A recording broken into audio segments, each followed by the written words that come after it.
David was happily swimming backstroke across a vast Midwest prairie, and he felt sensationally content.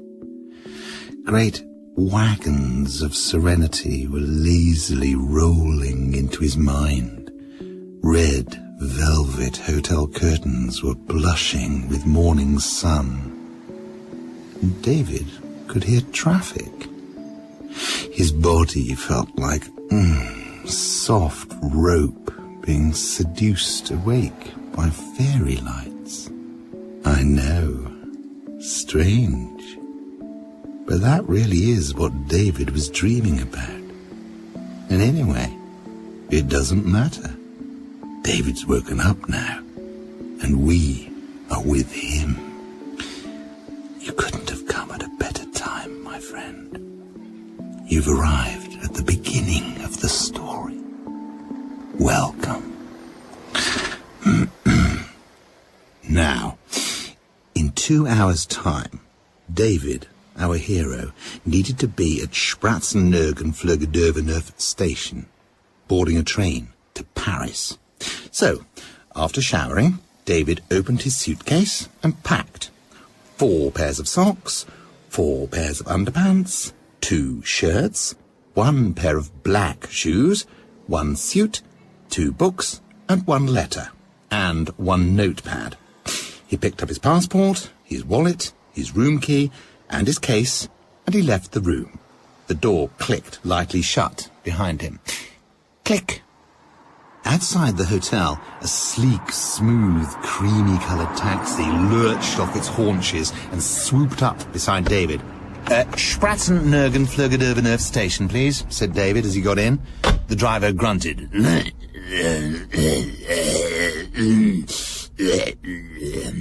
And 9 minutes later, there it was, in all its glory, Spratzenbergen-Flögedövenerf station. Oh, how much? Said David. Said the driver. You pay. Yes. How much? Said David.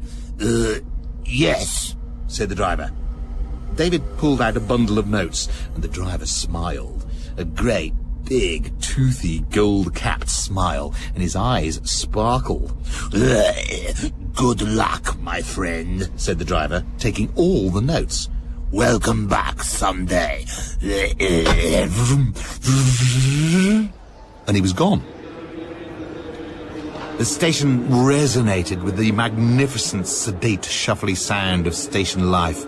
Huge arcs of cast iron laced across the dome, way above David's head. Huge sections of the station remained in great acres of cathedral cool shadow. But in the middle, picked out in a celestial shaft of powdery sunlight, stood the ticket office. David stood in line. A young woman in front of him kissed her lover's cheek. Her lover murmured in her ear, and she laughed. When she laughed, she twisted her body and gripped her lover's arm in that way that people do when they're relaxed.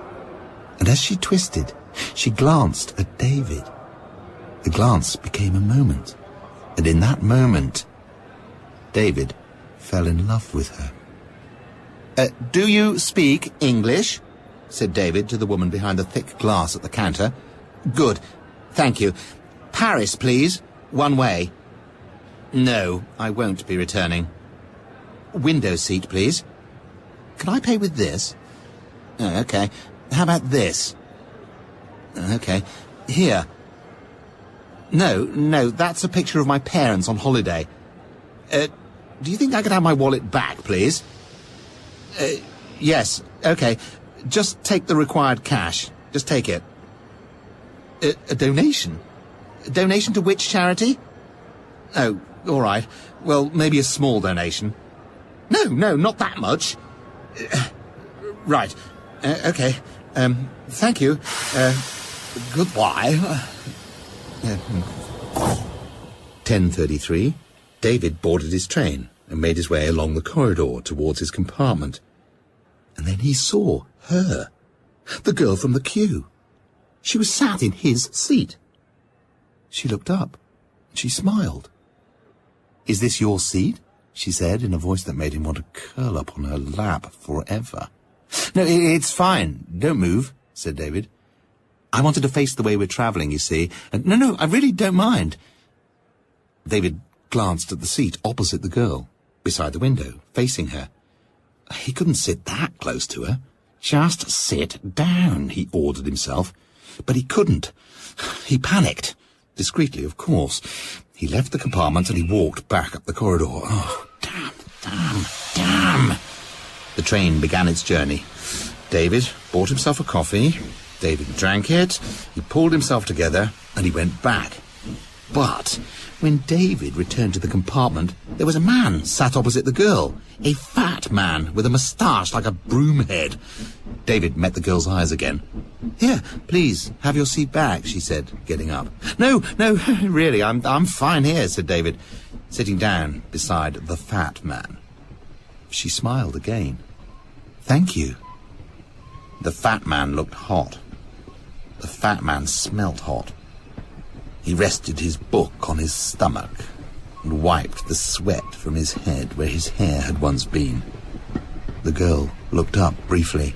She smiled again at David and then returned to her book. The carriage settled and the city flew past the window, but the arch of her foot was exposed by the shoe hanging, swinging from her toes, and there was a tiny silver moon hanging on the thinnest of necklaces around her neck, which rose and fell with each breath.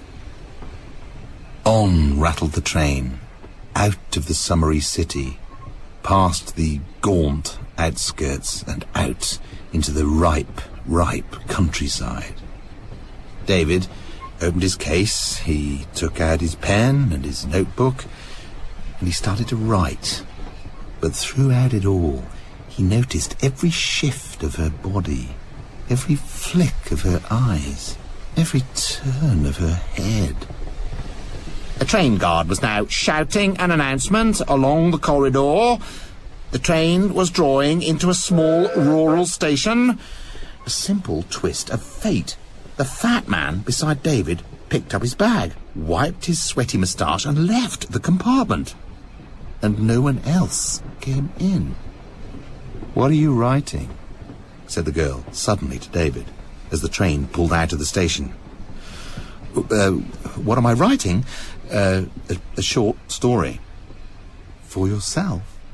No, for broadcast. On the radio. Are you a journalist? No. Are you a storyteller? Yes, I suppose you could say that. Yes. Then what is your story about? Well, it's not about anything yet. Well, it's about a girl recalling her childhood. Oh, I don't know, really. I'm stuck with it, actually. The girl looked at David without saying anything. Then she said, "Perhaps I can help." "Really?"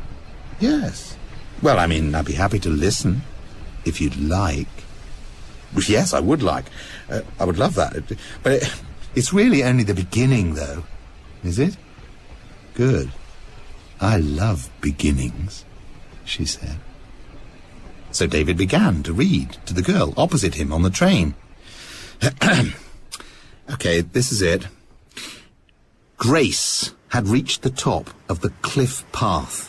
She turned and she looked back down at the beach way below.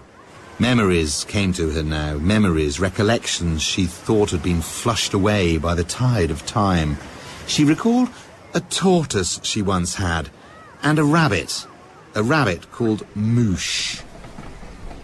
"And that's as far as I've got," said David, looking up at the girl. "And now I am stuck." The girl thought for a moment. The girl was looking at David. Then she said, "Moosh had the softest white fur and huge brown eyes. In the hedge there was a young fox. The fox didn't have a name because he was as wild as the wind. Every night At 7 o'clock, Grace would lock Moosh safely away in her hutch. But Moosh knew the wicked fox was out there, waiting for an opportunity. She imagined the moonlight reflected in his dark, hungry eyes, and her sweet scent filling his nostrils. Then, one evening, the opportunity arrived. 7 o'clock passed. The night crept in. Moosh stared out through the mesh of her pen. A sudden flash of movement in the hedge. The sound of feet running, louder, closer. Her pen opening, hands gripping her. Grace's hands. And she was lifted into the shelter of her hutch. Moosh lay in the dark, wide-eyed. Then she fell asleep. David suddenly jumped as a train rushed past in the opposite direction. The girl was watching David, and then she carried on. Moosh woke up suddenly. She could see the glare of the moonlight through the cracks in her hutch. "Are you there?" she whispered. "Yes," said the fox.